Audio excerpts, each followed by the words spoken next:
I have been in office situations where I was underestimated, overlooked, and then silenced, and eventually overburdened and run off.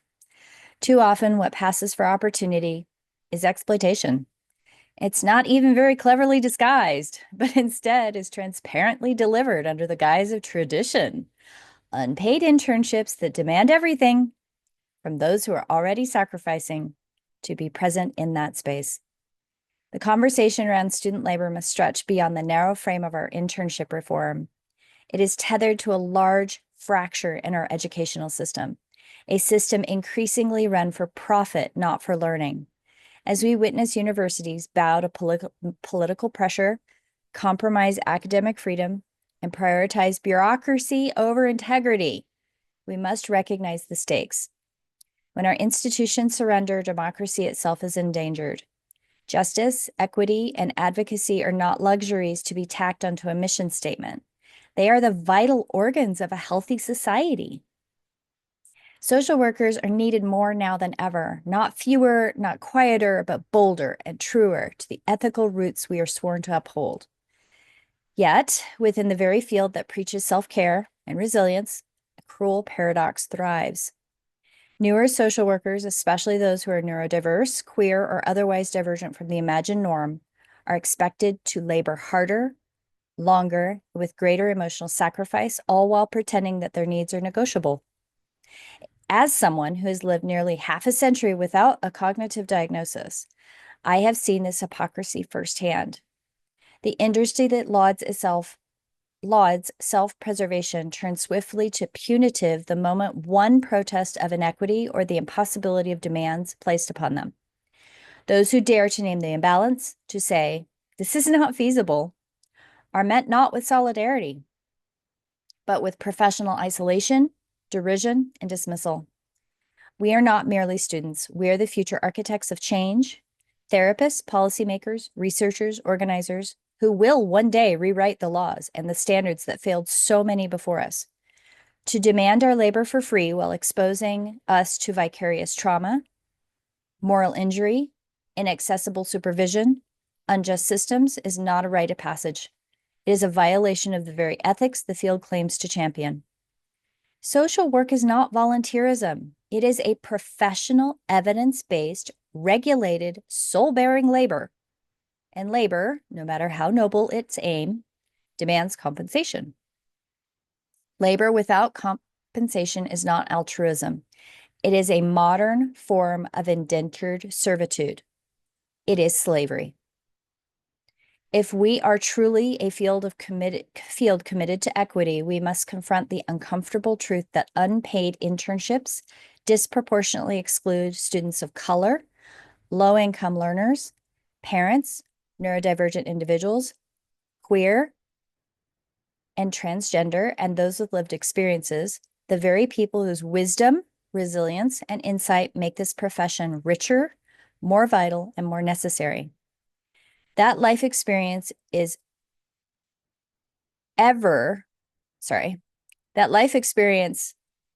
considered a liability in social work is a failure of both imagination and ethics. In my own internship, I have fought an uphill battle to be seen for the value I carry, standing in my 50s with a lifetime of applicable experience. Though we claim to honor the weight of lived experience, the reality is that we often punish those whose advocacy is forged in real-world fires, the fires of our earth. The skill I have spent a lifetime honing, skills of discernment, boundaries, and unwavering ethical clarity, are met not with recognition, but with skepticism, and even surprise, when I refuse to abandon them. It is long past time that we live the values we so often profess. This is the second time in my life I have found myself standing at the threshold of a profession poised on the edge of deep change. In my earlier career, one for which I first pursued my undergraduate degree, there was an idealized, almost mythic belief that entering the field was an act of pure public service, driven solely by care and duty. While those motivations were true, there was another, quieter calling that many of us carried. The recognition, even then, of the system's deep fractures. We did not simply want to serve, we wanted to heal the very structures that were failing the children and families we served. Yet, as I discovered, these systems are designed to keep those who answer such a calling demoralized and, above all, too burdened to fight. Now, as I step into social work, I find myself facing the same paradox.